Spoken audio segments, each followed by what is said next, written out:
Double Deckard Harrison Ford says he doesn't have much of a social life. Photo Reuters 2.5 years ago, Harrison Ford was flying a two-seater, Second World War-era plane near his Los Angeles home when its engine cut out and he crash-landed on a suburban golf course. A year before that, on the set of Star Wars The Force Awakens, the Millennium Falcon's hydraulic doors went haywire and shunted into him with the force of a small car, breaking his left leg in 2 places. Earlier this year, when the actor was piloting another light aircraft, he almost flew into the side of a Boeing 737 during touchdown after confusing a taxiway for a runway. So when he centers over to me in a hotel in London all in one piece, there's a sense of palpable relief. Over the last 10 years, the 75-year-old actor has been revisiting the 3 roles Indiana Jones, Han Solo, and now Rick Deckard, in Blade Runner 2049, which made him arguably the defining star of the dawning blockbuster age. Ford's ultra-charismatic brand of touchy heroism connected those vintage adventure serials of the 1930s and 40s that their ambitious young directors Steven Spielberg, George Lucas, Ridley Scott wanted to revive and turbocharge. The role of Deckard in Blade Runner, for instance, was originally written with noir icon Robert Mitchum in mind. And Ford could do that just as he could do Humphrey Bogart with a blaster for Star Wars, and a swashbuckling Clark Gable alien-led hybrid for Raiders of the Lost Ark, to say nothing of his more earthed roles in Witness, Frantic, The Mosquito Coast, and others. These days, he's the Hollywood elder statesman, although the way he tells it, the glittering adoration at soirees is in short supply. "I don't see much of anybody socially," he grumbles, when I suggest he must be enjoying his return to the limelight. "With 5 kids, I can hardly find time to see my accountant." Harrison Ford with Carrie Fisher. Photo Getty Images. That Ford roll call in full. 2 sons from his first marriage to a high school sweetheart, Mary Marquardt, with whom he's still on good terms, a son and daughter with his second wife, the late screenwriter Melissa Matheson, and a 16-year-old son he adopted with his third, the actress Callista Flockhart.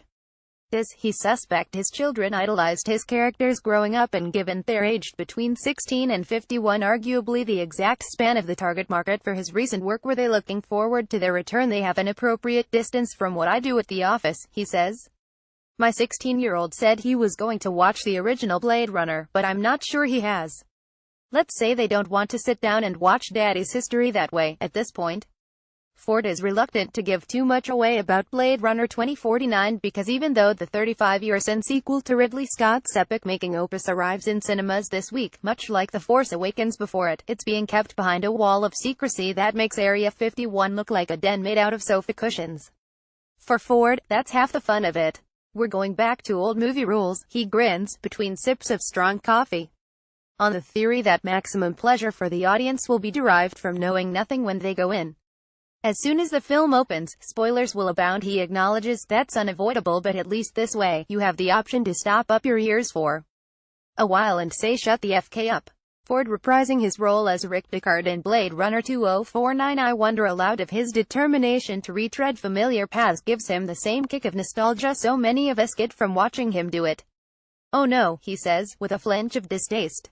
"I'm not nostalgic. I'm a little sentimental from time to time, but that's not enough to get me to do something. It's just, you know, my job. Most of the time I just feed opportunistically on things that look like they might be a good idea." The idea in this instance came from Fancher and Ridley Scott, who thrashed out a sequel plot in prose a few years ago from which they hoped a screenplay might germinate. "Ridley asked me, would you in theory want to play Deckard again?" Ford recalls. "And I said, affecting classic Fordian befuddlement, well, maybe. Do you have a story?" And it turned out he had a whole novella. When shooting the original movie, Scott and Ford didn't see eye to eye on whether the lead character was an android or not. Scott said yes, Ford strongly differed. Looking back, he thinks that fundamental tension is one of Blade Runner's greatest assets. The unsettled nature of it is a subtlety in the film itself, he suggests, before adding, slightly mind-bendingly, "But if we had settled it, I wouldn't have played the character any different."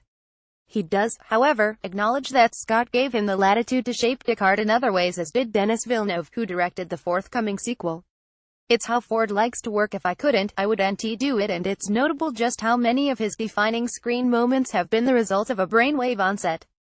Take the unceremonious end to the sword fight in Raiders. Laid low on location in Tunisia with dysentery, he daren't risk any leaps and thrusts, so devised a cunning alternative. And his iconic response to Carrie Fisher's "I love you" in The Empire Strikes Back, I know was concocted in the moment, but caught the entire appeal of Star Wars in a 2-syllable snapshot. He's still proud of that one. It's not like you're on set and you say stop, hey, look, I'm being great, he says. But you may be insistent about it, in the face of opposition. And I was about, I know, because it was the essence of the character. And it meant even when I came back to Star Wars recently, the relationship I had with Carrie still had a powerful core. Fisher's death late last year hit him hard, perhaps especially so because the actress had recently disclosed in a book details of their romance on the set of the original Star Wars, shortly before Ford's first divorce. At the time, he described her as one-of-a-kind, brilliant, original, funny and emotionally fearless. His one hope from this interview is that it'll persuade people to experience Blade Runner 2049 in a cinema, rather than on the screen of their smartphone. The isolation of these personal devices is robbing people of one of the most important features of these movies, he says. Blade Runner 2049 is out this Thursday.